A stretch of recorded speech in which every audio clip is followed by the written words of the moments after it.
Aloha, this is Hope Johnson with Wisdom Dialogues. This is November 23rd, Wednesday, the day before Thanksgiving, 2016. Let's begin with some questions that I have written here.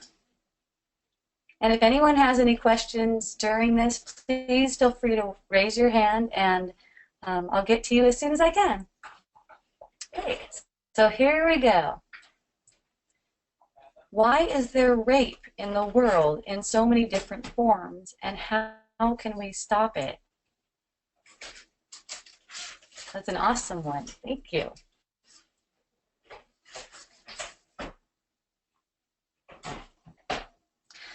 First, let's start with the fact that the world is a projection of the subconscious mind, that it's not actually real. And that who we are, although has no description, is nothing short of pure love, of pure loving appreciation for one another, for Creator, for everything. So how can something like rape in all different forms arise in our perception?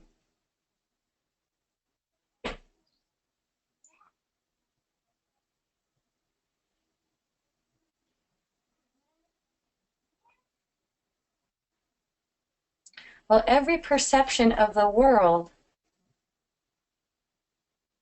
arises on a feeling, and it's feeling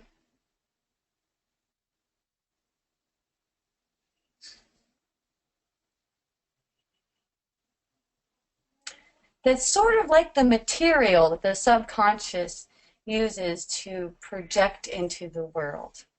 So while it's like God or Source is making love with us in every moment, because the feelings are basically penetrating us, but there's a resistance to them. There's a resistance to any kind of feeling that is arising as an interpretation of something that's uncomfortable.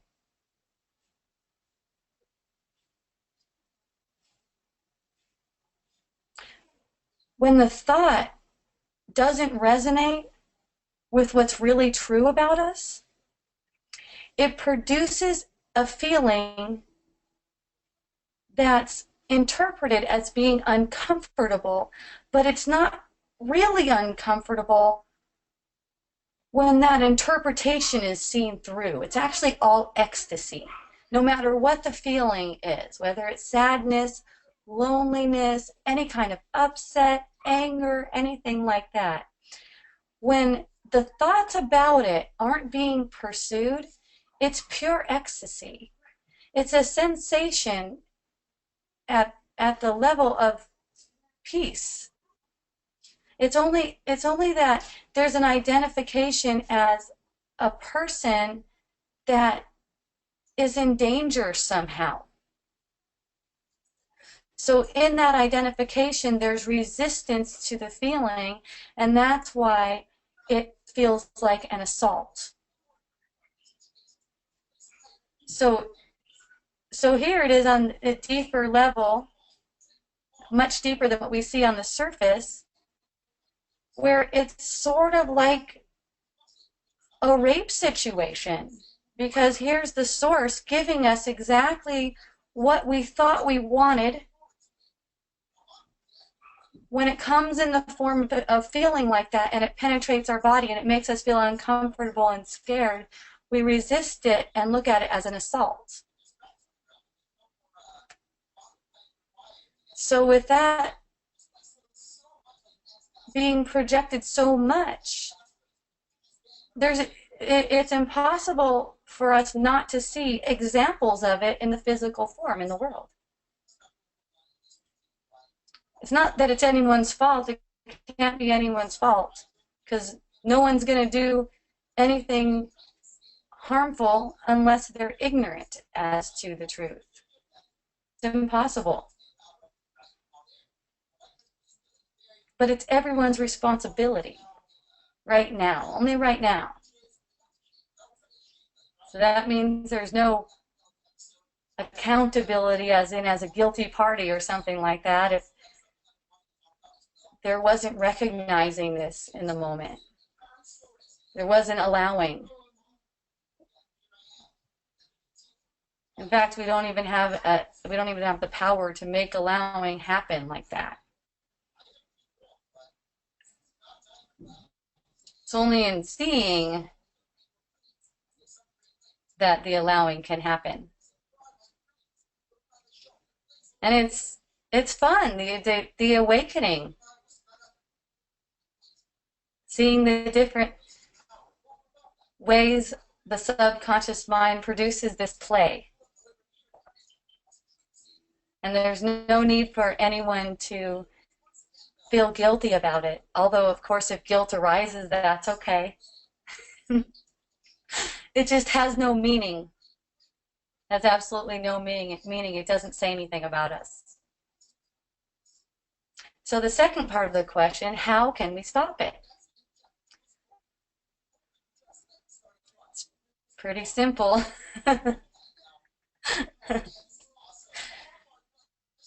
That feeling that feels uncomfortable, that feels like it's an assault,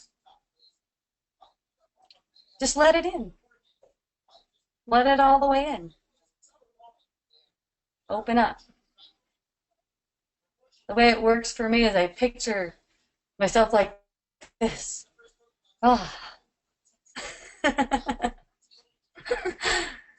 When it's allowed to come like that, then it's pure ecstasy. Even when it seems like not ecstasy. At the deepest level, it already is ecstasy. It's just that it's not experienced when there is also a projection of not wanting it.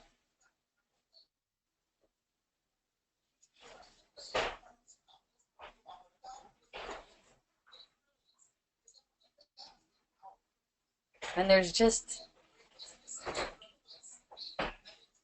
a willingness to want what is. I'm going to say it like that. Then an openness happens, an opening happens.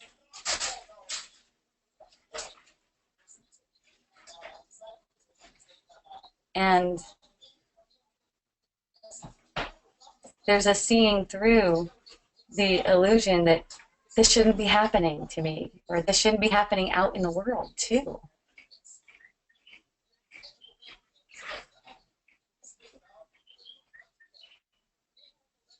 As we feel deeper and deeper into the bliss and ecstasy that's already there with each movement, with every feeling that's arising, the information that's being directed into the subconscious mind is pure ecstasy. So that's like the script being rewritten. It's through feeling that the subconscious mind can author anything in the world. And when those fearful feelings are allowed to wash over the body, they dissolve. And they dissolve into a very blissful feeling.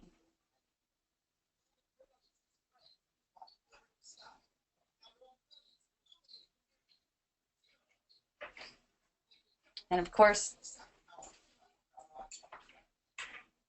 the world is going to show whatever it is that's in the mind.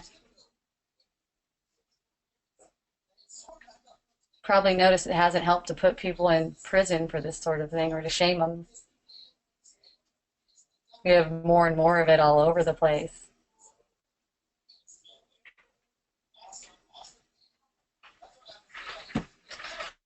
Lori has something to say. It seems it is all capital A-L-L, about feeling, which is the one thing we were so scared of since we were kids because we thought they were going to kill us. No kidding, Lori. That's awesome. Yeah.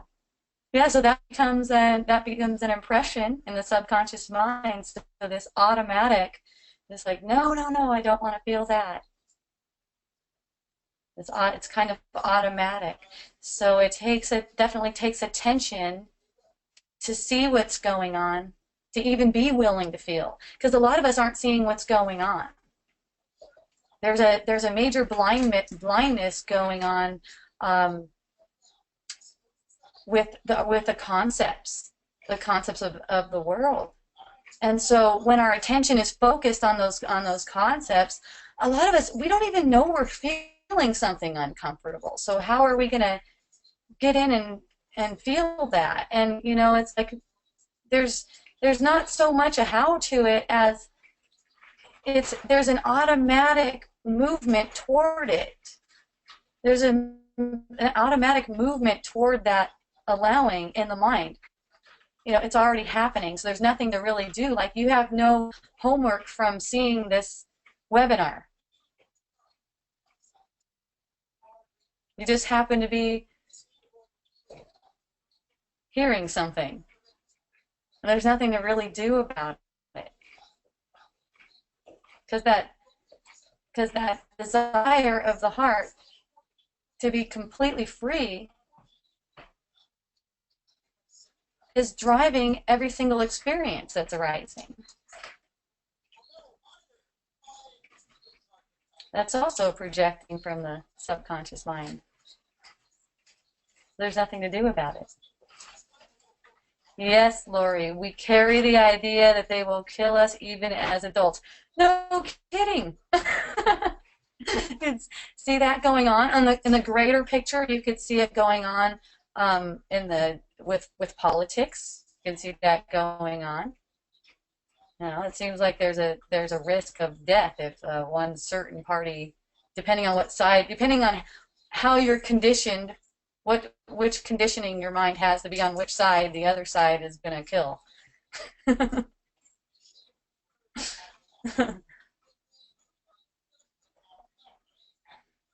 Yep.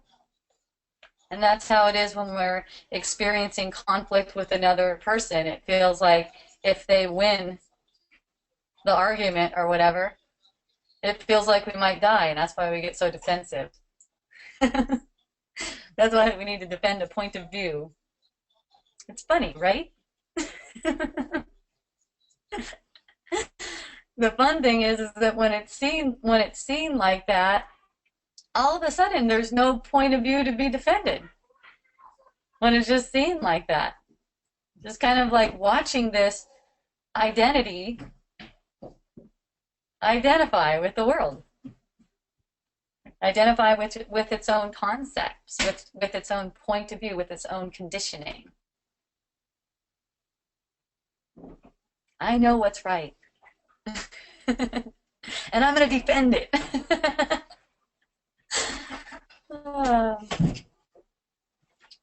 Okay, so next question, unless anybody would like to add to that or have any questions about it. Hi, Bron. Bron's here. I don't know what a question mark thing means. Oh, that means they typed something right here to me. Oh. Yeah. Okay. So, what does it mean if you are always asking everyone else to see the error in their ways? So stoked to see this question. This is an awesome, awesome, awesome question. So, what does it mean if you are always asking everyone else to see the error in their way? Okay, first of all, let's look at it as if we're asking this question because someone we know is always seeing the error in everyone else and telling them how to change their ways. Maybe they're doing it to us, or maybe they're doing it to someone else. And that's bothering us, basically. Bothering? It's bothering. So or it appears to be bothering. Of course, it's always a blessing. Bothering is kind of on the surface. So, an even more relevant question than that is, why am I bothered by that, or who is bothered by that? Depending on what resonates for you right now. I might start with, why am I bothered by that? That just kind of turns the attention from the person who seems to be doing something to us to the feeling that's arising. And then even deeper than that, who is bothered? Who is bothered by that? And then it comes down to the same thing like we talked about before, just allowing the sensations of being bothered to wash over the energy body. Let those sensations make love to us, essentially. Because then there arises compassion for ourselves, which is not separate from anyone else. So then there's no problem with a person who sees error in us and points it out. It's just like, thank you. It's not that it means anything about us. Only our reaction to it means something about who we think we are. Only up to that level. Our reaction to someone else seeing the error in our ways means something about who we think we are. And that's all there is to see. Because who we think we are isn't who we are anyways. So we could just feel that sensation and not even jockey around with any thoughts about what it means about that other person, because it doesn't matter. It makes no difference. That's just a distraction of looking at the lie that's being told about ourselves. Okay, let's look at this another way. What does it mean if we are the ones always asking everyone else to see the error in their ways?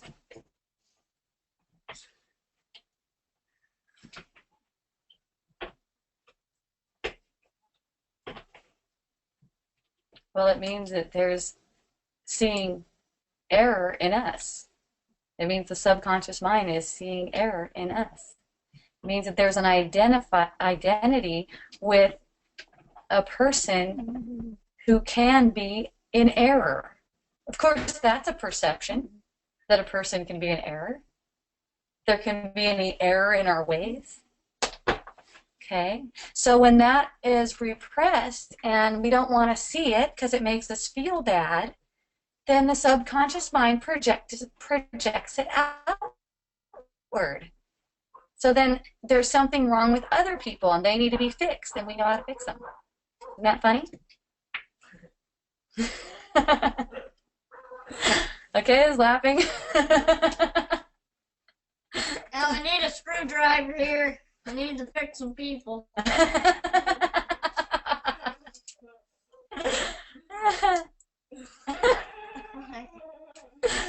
Oh, in case you didn't hear, my son Ron said we need a screwdriver here. We need to fix some people. So, there we are. Same thing. Here we are, the same place, same thing.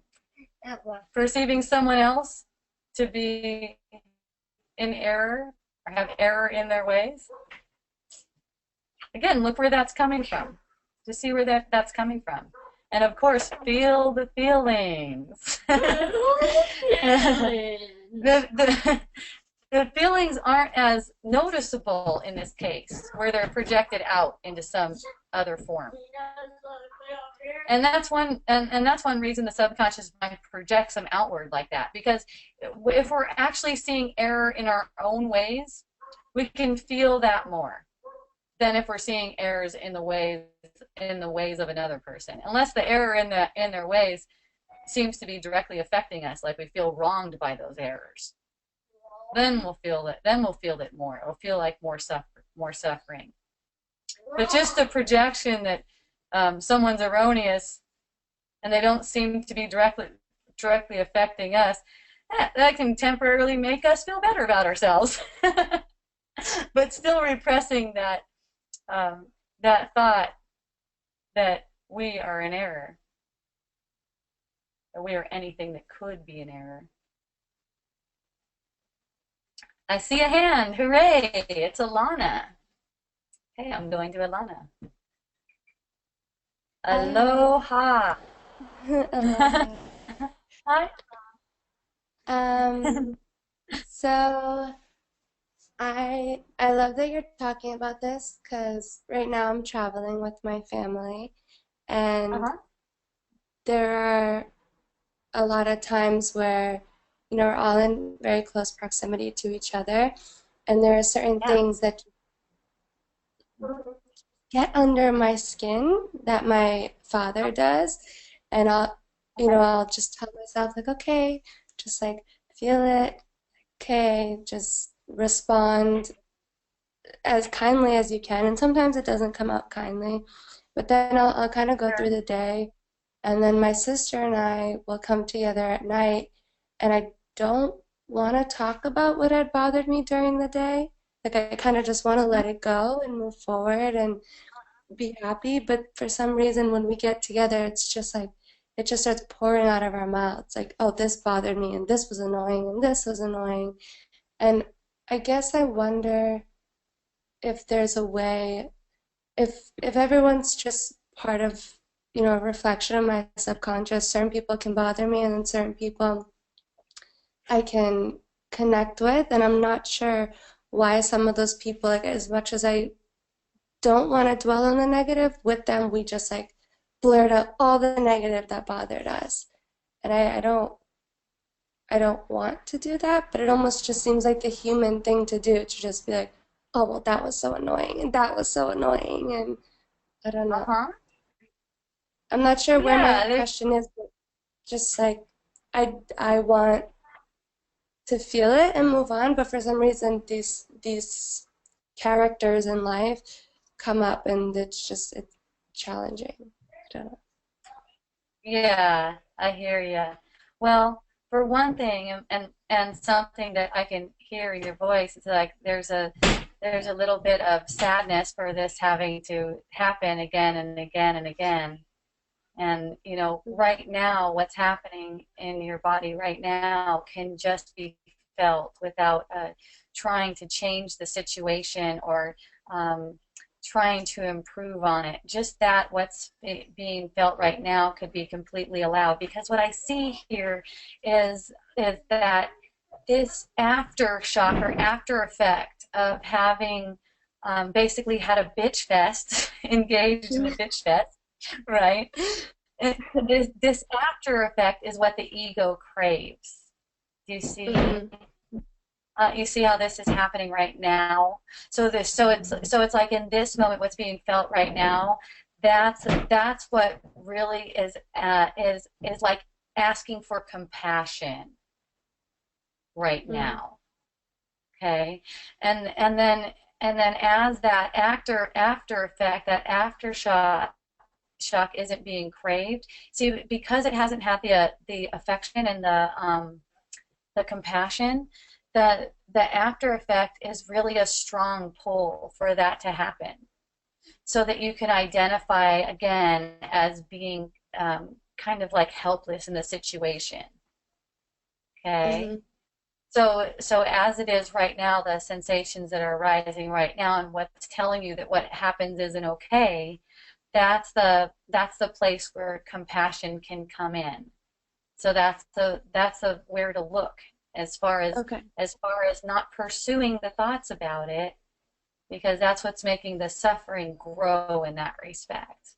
And then when Hmm. it comes to having being in a situation where does your sister usually start off, or do you start off, or does it go back and forth? Um, I think it depends. There was a point in time right when I got back from Hawaii the first time when I was so like at peace, and she would Uh-huh. try to have a bitch fest with me because that's Yeah. what we do, and I was like, I don't even wanna like I don't need to say anything. Like I just like love that person. And as after a few weeks, it was like Uh-huh. this bitchiness that came back out of me because I was like, well, everyone else is doing it, Yeah, it's a so habit. I'm being left out. Like everyone's annoyed with me because I'm not doing it. I don't know. Okay. Okay. Well, here's the thing. Number one, if anyone else wants to have a bitch fest, that's okay. Hmm. And if you feel the need to jump in and get in on it, that's okay too. And and also and also it could go down like this, like someone starts off just complaining, and you suddenly feel curious and you go, "Oh, tell me about that." You just Hmm. feel curious about it and want to hear all the things that are ticking them off, bumming them out, and you're just interested. Can you see that? Yes, Can you feel yes. what that might feel like? Hmm. That you're interested? Do you see how when someone else comes up with a gripe, there's a feeling that comes along with it, and so and and it's kind of like a temptation to get in on the same feeling. So it's like she'll show her feelings about something, and then we'll feel like we need to show our feelings about something of equal whatever. Yeah. See, you see Yeah. how it becomes about our self-image instead of about being there for that person and just being curious as to what it is they have to share. Yeah, You definitely. see? Isn't that fun? Mhm. Yeah. Yeah, I can see that happening for you, and you'll have a huge smile inside too. Yeah. So it's not a matter of trying to stop yourself from joining in. Only Hmm. just watch and feel when that happens, and notice that there is a more fun way of being in that experience, a more fun and Right. free, joyful way. And it's when you're not identified as an individual. Hmm. It's that's when someone else projects a feeling, you don't have to join them on the same feeling. Right. But always, if you do, it's okay.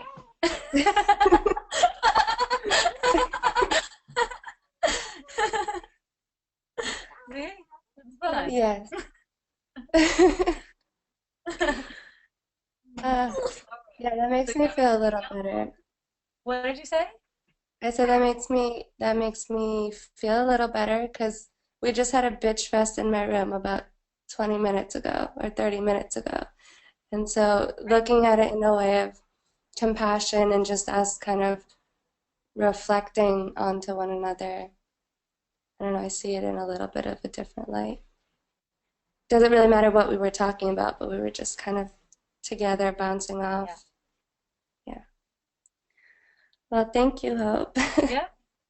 Yep. For sure. So isn't that exciting that Thanksgiving is coming up, and you'll probably get an opportunity to play with that situation. Oh, yeah, for sure. I have about a 2 hour car ride She's probably tomorrow talking, to but I play can't hear quite her. a bit. Oh, can you hear me now? Oh, oh yeah, I can hear you. That's awesome. That is really awesome. So you might join in a couple times, and you might find yourself, oh really? Oh, tell me more about that. You know? Hmm. And Yeah. really listening with your whole being, just really listening. You're noticing that these feelings are being projected. I mean, everything's a feeling, and notice that these feelings are being projected, and letting them just willingly come on in and play, but not joining by having any projection of your own. Mm-hmm. Seeing that possibility, seeing that that's possible. Yeah. Yeah. All right. Yes. Sounds good. Okay. Well, let me know if you have any questions. I'm so happy to Uh, talk with you. Thank you, Hope. Aloha. Thank Aloha. you. And Bob Shine. I'm going to Bob now. Bobby Wah. Bobby Bob. Aloha, Bob. Bobby Bob.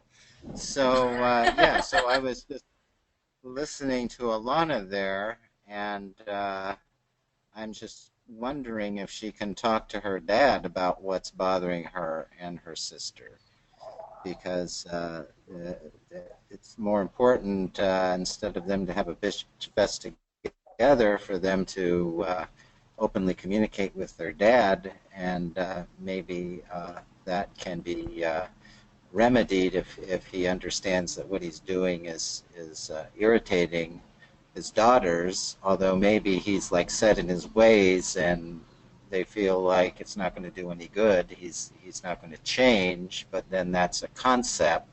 So it just seems like they would want to become closer to their father. You know, there's been times when I've complained to other people about someone that we don't like, and then that person hears about it, that, oh, I heard you were complaining about me. So, and then that person would say, I would prefer if you come to me with your issue rather than have me hear about it from someone else. So there's that aspect. They might be able to clear up their irritation if they just openly, honestly communicated with their father, and that might do the trick.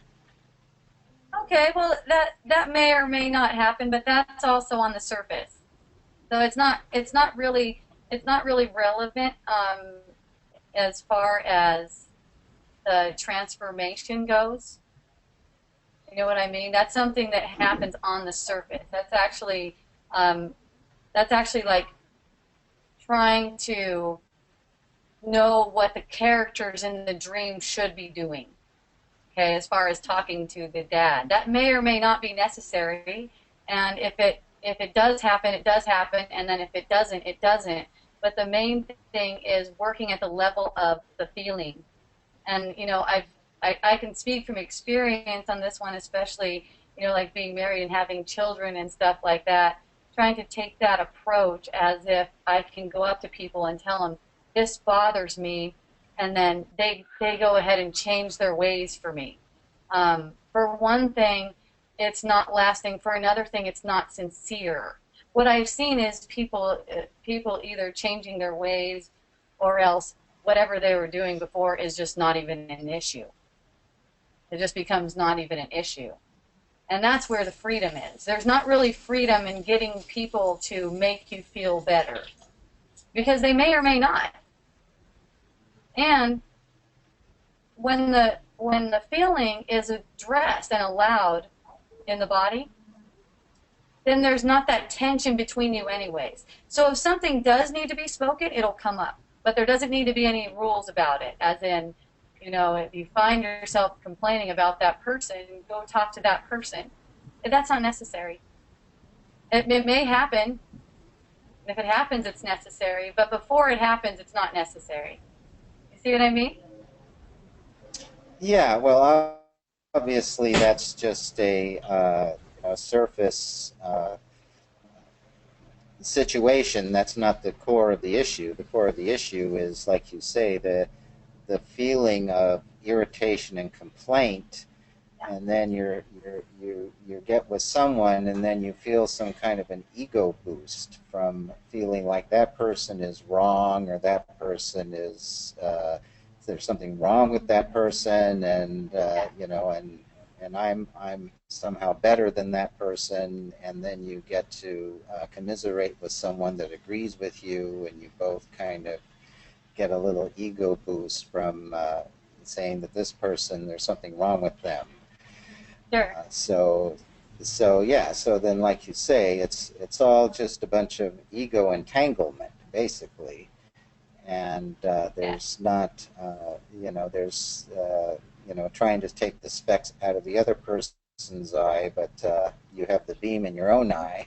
So Right. anytime that you want to complain about anyone or anything, you were just talking about the projection, that there's something negative in you that is projecting onto the other person. There's that person is just acting out something that you need to look at it yourself. There was this politician that wanted to drug test all of the food stamp recipients, and he was just caught uh, buying cocaine.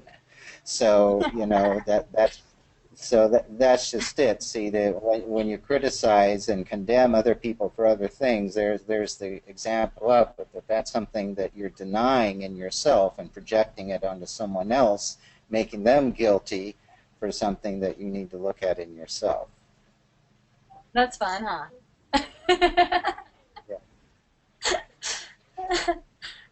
All So yeah, it's right. just, if we can get to a feeling of love for people, it's like it's not love. I'm just getting to the point to where all this other stuff. I just keep asking myself over and over in every situation: is it love? Is it love? Is it love? And if it isn't, then it's my responsibility to overcome it and come into a space of love, which is you say allowing, opening up, opening space. You say you invite the person that you're interested in hearing about this. You want to have an open consciousness, not close yourself off with someone else with regards to someone that's doing something to you that you don't like. That's it's so I'm just really seeing that I'm kind of stupid and immature and kind of on that level. If I'm complaining and not loving, that I'm just as bad as the person I'm complaining about, and so Okay. I Okay, better I Bob. better I better grow up and love. Bob. Okay, okay, okay. So there's sorry. there's nothing to be sorry about. No, no Okay. problem. There's a lot of things that you said that are speaking to a personal identity. Okay, especially the part about what you need to do, and I'm just as bad as they are, and that kind of thing. Okay, and trying to get to the space of love and getting to the feeling of love. Okay, let me just point out that every single feeling is actually love. Every feeling is actually love. It only seems to not be love because it's disguised in limitations. It's disguised in an idea of a separate self. And when it's asking, what is asking, this is love, it's not you. You are already, there's nothing that's not love. You're already love. Already everything that you're feeling is love. If it's felt to all the way to its core, it is. It's, like I said before, every feeling is like making love. It's just that it seems like an assault. It's taken as an assault, but it's not really. So getting to the space of love, like you say, there's nowhere to go. That's already where we are. What's happening is on the surface seems like not love only. And there's nothing wrong with it seeming like not love. There's nothing wrong with it at all. It could seem like it's not love all day long. When the not love is allowed and embraced, then that's where it starts to reveal itself as actually being love. It's only the resistance to it. It's trying to be something else. It's trying to be something more. It's trying to be something different than an uncomfortable feeling. Saying that I've got to do something different. That in and of itself is an uncomfortable feeling. It produces an uncomfortable feeling. Okay? But the actual core of that feeling is love. So when the thought arises, I've got to anything, I've got to anything, notice what's being felt and just let it completely wash over every cell of the body. Let it in. Just let that in. Instead of pursuing thoughts about it. Like, okay, I've got to. Just like we were talking earlier, me and Alana, about these instances where there's a lot of complaining that starts. It's not an I've got to anything. There's just an opening. And it's not something that you would do per se. It's not something like a task. But there's an opening because there's a seeing of a different possibility. There's a glimpse of a different possibility in the situation. So it's like this idea comes up that I've got to somehow improve, somehow get to the space of love, not be doing it like this, whatever. That's where it's at. That's where that feeling is arising that is making love, but is seen as an assault. So if that could just be embraced right there. And when I say if that could just be embraced, opening to the possibility of it, only opening to the possibility of it. It's okay if it's not embraced. That's really important, that it's okay if it's not embraced. What we're talking about right now is sort of like a seed. Just let it be a seed.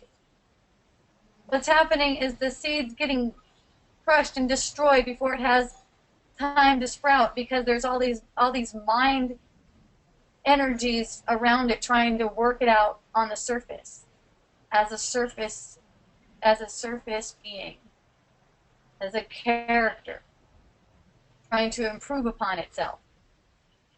That could just be simply watched. That whole play can just be watched. There's no one to improve upon. There's only watching, there's only noticing. That's all that's happening. Yeah, so that's the state of love. It's just opening and allowing. I've heard you talk about times like your husband irritated you, or someone in your family irritated you, and you didn't say anything. You just allowed the feeling to happen through you, and you didn't need to involve that person or have to talk to that person or get it straight with them. You got it straight in yourself, and then that created the harmony with the other person without you having to meddle with the situation. That you practice what you're preaching right now, and disarming and relaxing the irritation that you were feeling with someone in your family. Yes, because the irritation itself was embraced. The irritation wasn't Right. trying to be pushed away. It wasn't like an individual looking for enlightenment and feeling like a sense of irritation was wrong. You know, the sense Yeah. of irritation, just like any other kind of sensation, was just embraced in that moment. And so then there was no need to say anything to anyone about it, unless that happened. I mean, sometimes something would just come out, but there wasn't thoughts making a plan of saying something to someone, and the what came out would just show what was being taken as true in my own consciousness. So whatever I happen to say, it would just be like a mirror for myself. That's all. Just like a mirror saying, well, this is okay. This is what you think, and you didn't know you thought that until it just came out your mouth. Well, that's good, And then because there's certain not a problem. Go ahead. yeah, because there are certain people that I think, oh, I offended this person, or I insulted this person, or I said something that was insensitive, and I feel like next time I see them I should apologize. But then that's just in my head, and I'm not just allowing. So Yeah. just to kind of relax with it and let it go. And if it comes up, it comes up. If it needs to, it will naturally without me trying to, you know, introduce some problem that I think is there that might not be or something. Yeah, it's basically the same thing when you're feeling, it's all a feeling. So when you're feeling like you offended someone, that's a feeling that's arising right now. Yeah, and You're that's what thinking I need about to what you're attend. going to do later. Yeah, if you're thinking about what you're going to do later to fix it, then you're not embracing the feeling that's right now. Right, And that's then all. That's all only I'm just, too. yeah, so I'm just trying to fix something and not just allowing what is. So this Yeah, is a it's just great and it's conversation. And what? Go ahead. good. I said it's just honesty to see that. You know, Yeah. there's nothing to do about it, but the honesty in seeing it, and with a kind of childlike curiosity. There doesn't have to Hmm. be this need to change it. It's just Yeah. the same thing as listening to another person when they're bitching about someone, where there's a Hmm. curiosity and, oh, tell me more about that. You know, Hmm. there's kind of like a curiosity going, oh, okay, what is it? What seems to be the problem? And then really feeling what that is. Hmm. Yeah, so Yeah. this is a good conversation to have the day before Thanksgiving because there's going to be a lot of these situations coming up with family members Right, and exactly. and and how do you deal with these family members that irritate you or that you haven't seen in a long time? You know, how do you communicate and relate to them Yeah. in a healthy way? So it's good that we're kind of examining this. Isn't it? Isn't that fun? Yeah, Right, it is. I'll see if this thing gets uploaded really fast. Who knows? Maybe it'll go faster right now since Thanksgiving is tomorrow, and everyone will have it and get to see it in time. Right, yeah, they can watch this instead of football on Thanksgiving. Maybe they'll all watch it together. Wouldn't that be awesome? That's what I mean. Yolanda now can watch this with her family on Yeah, Thanksgiving. maybe. I can share it All with my right. Well, daughter and my ex-wife. yeah, there you go. All right. Well, I'm going to move on to the next question. Feel free to raise your hand again, Okay. Bob. I love you. All right. I love you. Thank you. Thank you, Alana. Love you. Thank you. Okay. Next question. If we are not characters in the mind's projection, then who are we? Well, the who are we part gets a little sticky because as soon as there's words about it, then it becomes something that seems like it could be defined. It's not really something that can be defined. Um, but to discover who we are, it's important to see who we are not. So who we are can't really be defined, but when it's seen who we are not, then it's just obvious. It's not something to really try to pinpoint with words. For one thing, that opens it up to controversy a lot. People will go, that's not who we are, really this. And the truth is, it just can't be described in words. So to discover it, it's just about seeing what we're not. And we're not any character in the mind's projection. We're not anything that changes. So just to notice that we're not anything that changes, we're not anything that gets offended, we're not the one getting triggered. We're only observing that. There's an observation of it happening. Can't even really be said that we're observing it. There's an observation of it happening. The we that I refer to is sort of like a microcosm of awareness, seeing the world from a certain perspective. But behind that microcosm of awareness is just emptiness. Behind every microcosm of awareness is the same emptiness. And that's what I mean when I say we. I'm not talking about the characters in the dream. The characters that are looking for a little relief in the dream. That want their desires and dreams to manifest so that they can feel good. There's nothing wrong with them at all. They're all awesome. No problem with them. They're just not who we are.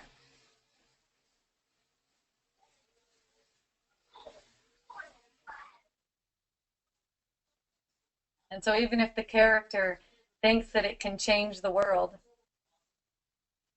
maybe it's going to go march in a protest, get some laws changed, or stop something from happening they think that shouldn't happen.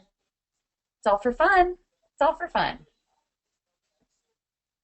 There's no way that's going to make anything change because it's completely on the surface. It's in the script already.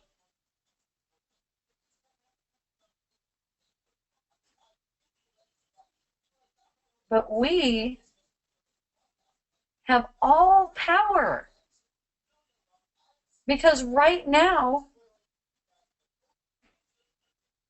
we're commanding the subconscious mind to write the story according to how we feel. And how we feel depends largely on who we think we are. If we think we're a character in the mind's projection, even our happiness has a certain tension to it, has a certain fear to it, that something we think is responsible for our happiness might be taken away.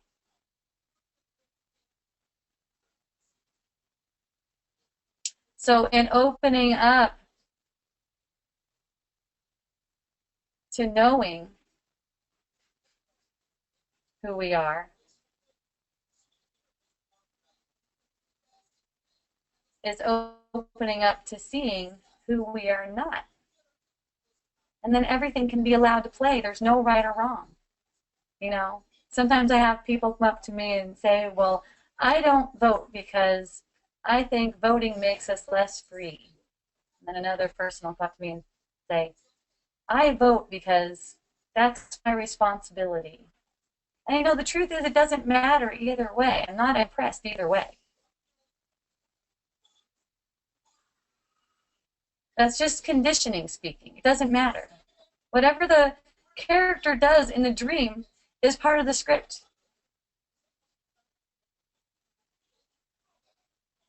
What's identifying with that character is just a misinterpretation.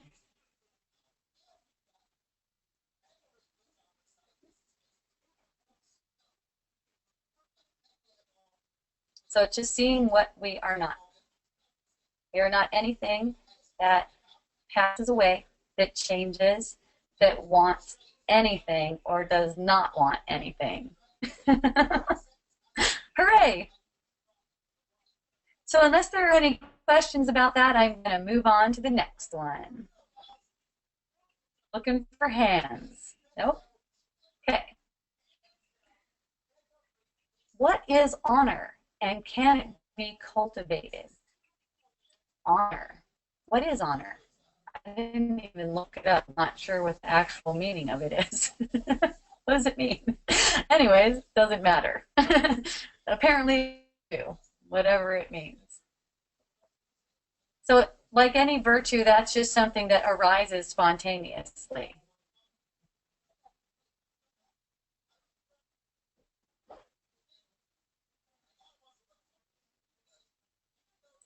And all virtues arise spontaneously when there's willingness to be with whatever is. Not to say we like it when we don't like it, or pretend like it's good when we think it's bad.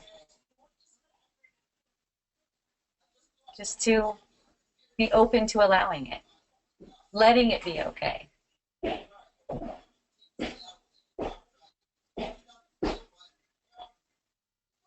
And then all the virtues can easily demonstrate themselves through us. Because there's not resistance. It's a loving embrace. When there's a loving embrace, everything virtuous just arises.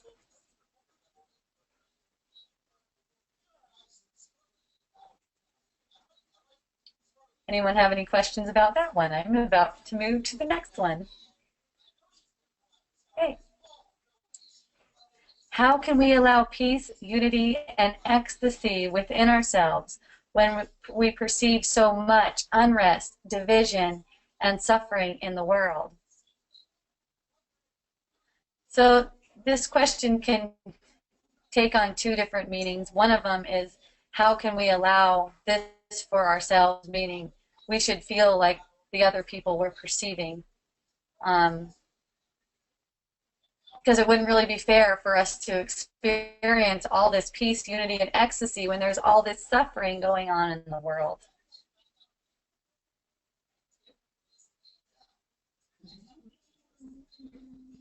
And it's true, you kind of have to go through it, the unrest, division, and suffering. So it's like there's this, there's again this willingness to feel all those. If they're arising like that and going, why do I deserve peace, unity, and ecstasy when all this bad stuff is happening to everyone else? So at that point, there's a feeling in the body, and it's an uncomfortable and painful and suffering kind of feeling. So that's what is to be gone through. And that's what delivers the mind to this peace, unity, and ecstasy. That's what delivers it there.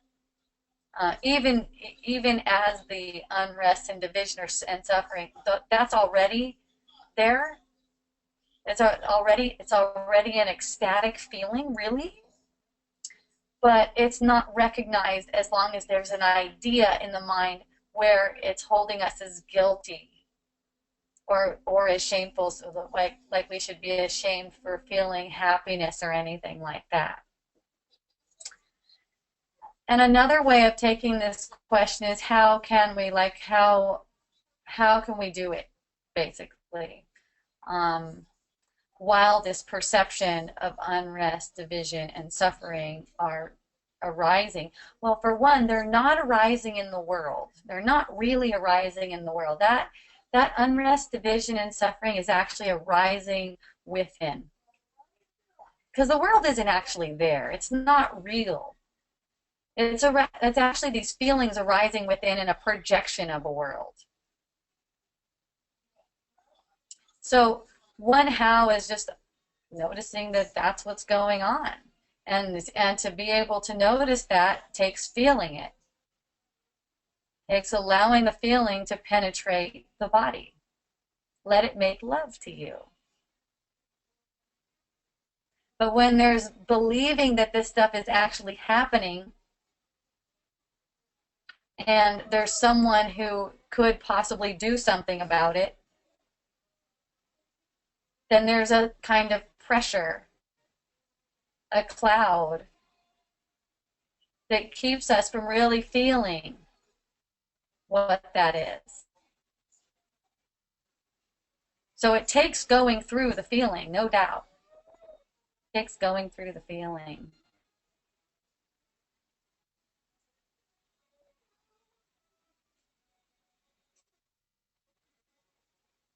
Does anyone have questions about that?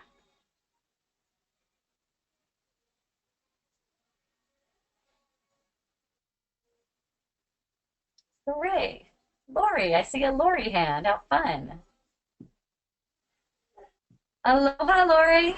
Hi, Hope. Okay. Yay. The Indians that's going on, they're Yes. taking over. They're trying to put that pipeline or whatever through, and they're treating them.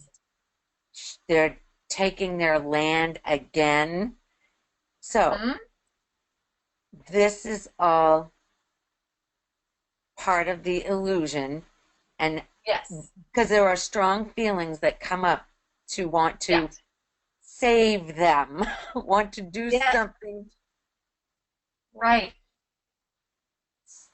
So, because it's not really happening, Hmm.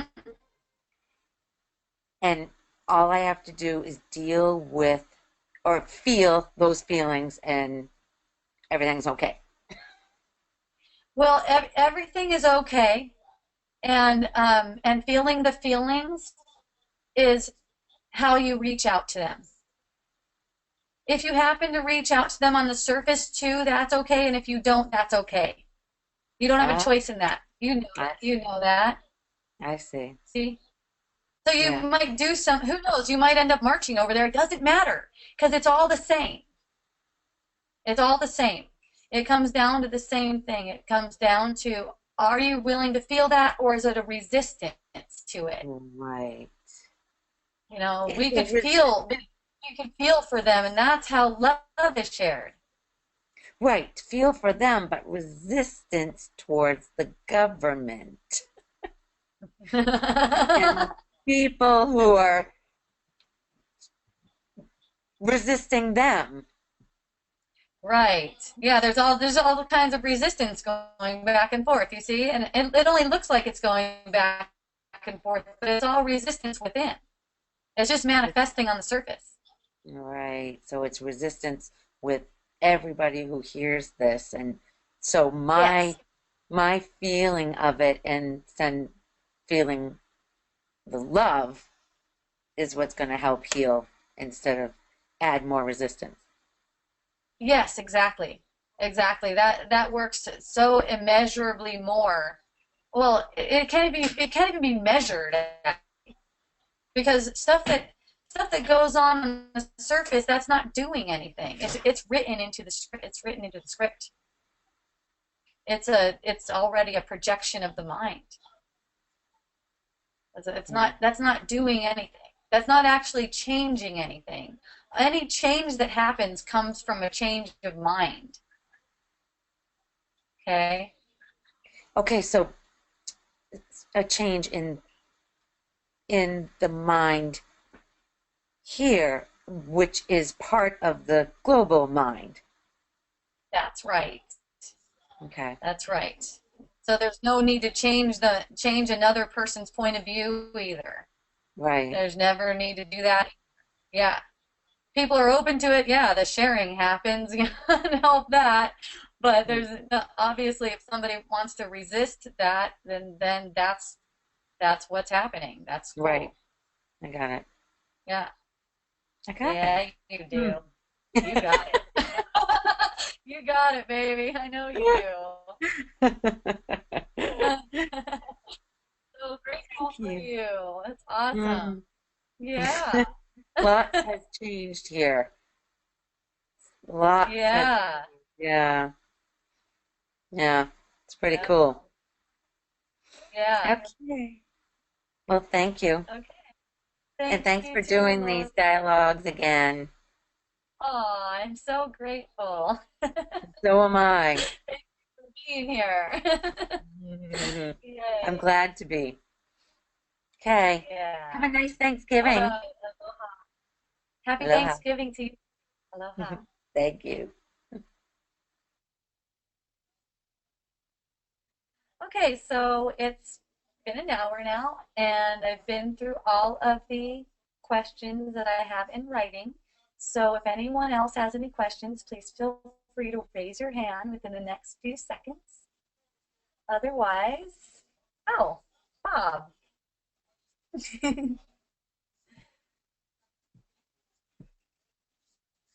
Aloha, Bob. Hi, yeah. So, just a couple things. So, you were just talking about, the Indian pipeline standoff, and that it really has nothing to do with, you've mentioned it many times with Alana and everything, that it has nothing to do with the external circumstance. So, Oh, hold on just a what second. matters is, oh, Hang on just a second. I think I have to wait for it to stop ringing because I don't know how to turn it off. oh, Only like someone's four trying to rings. call Hold you. on. Yeah, Okay. that's awesome. Okay, that's over. Okay, go ahead. Oh, someone wants to reach out and touch you. So Yes. yeah, that it has nothing to do with the external situation. That's triggering your own internal emotion, and that's what you need to attend to and allow.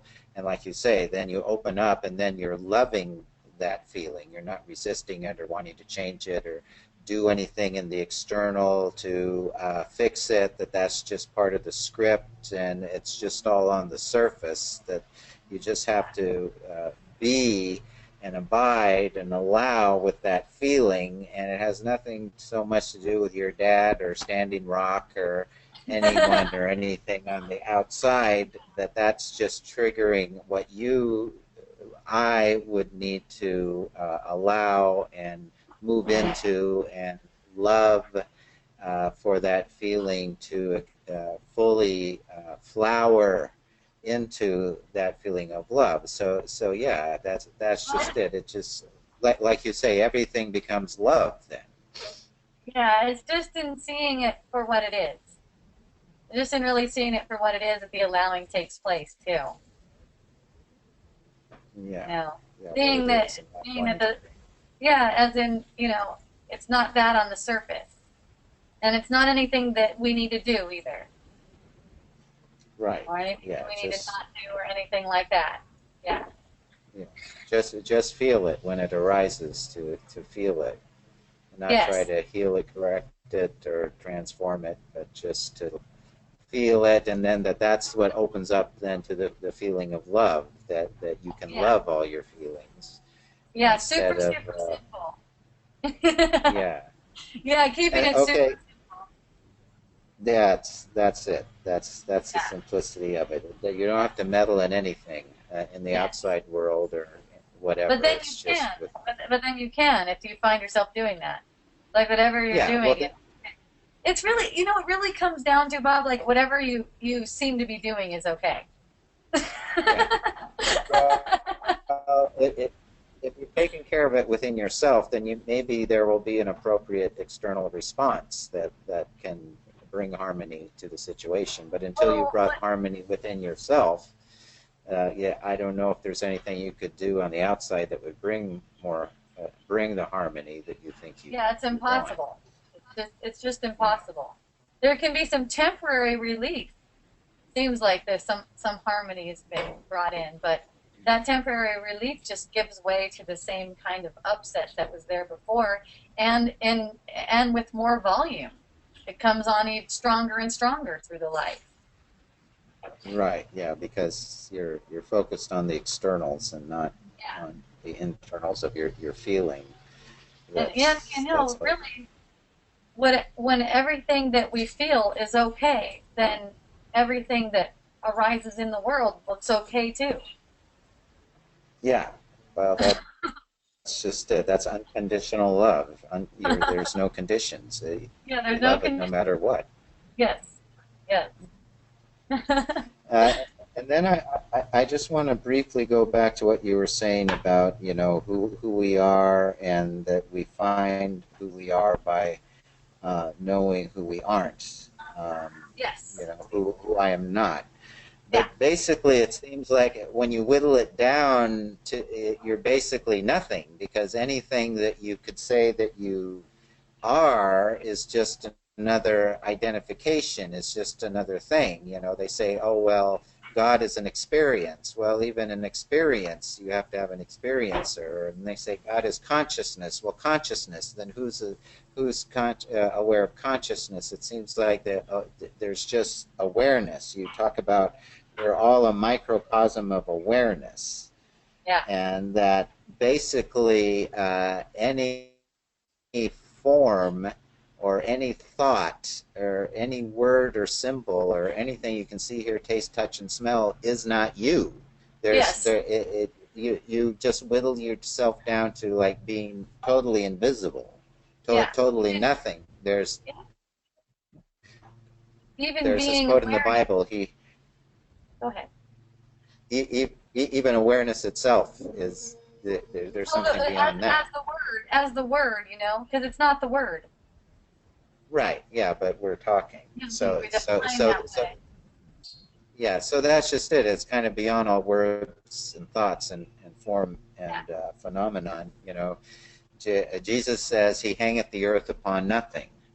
So Yeah. basically, that's the source of everything is this nothingness, and it's kind of like it reminds me of like lucid dreaming, where you Uh-huh. realize that you are the dreamer, you're the projector, the consciousness or whatever that's creating this form and effect, and that you can stand back from it and not have to be limited or stuck in the drama of your dream, and then you can be at peace. Yeah, then no feeling is resisted because it's like it's part of the ride. It's part of the experience. Right. Yeah. There you go. So It it's pretty like much is it's the like experience. yeah. Well, it's just like you were just on the mainland, Disneyland, and everything. It's just another amusement park attraction.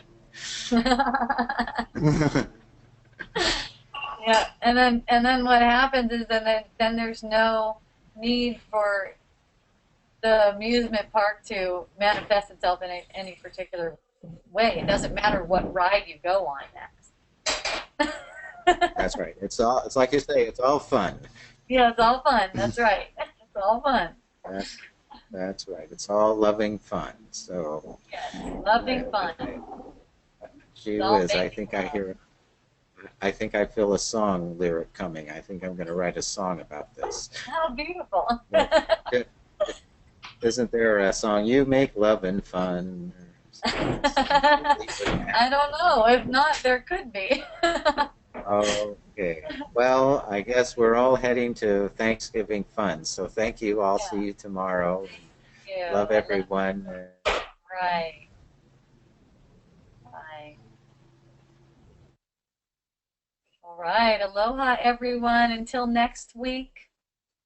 If you'd like to sign up or have notice of these, please go to my Facebook page. There's a group there, facebook.com/groups/wisdom dialogues. And if you'd like to check out anything on my essential oil line, you can go to miraclebotanicals.com. We have really beautiful essential oils. We love them and we love our customers. And until next time, aloha and ahui ho. Then, Yeah. it's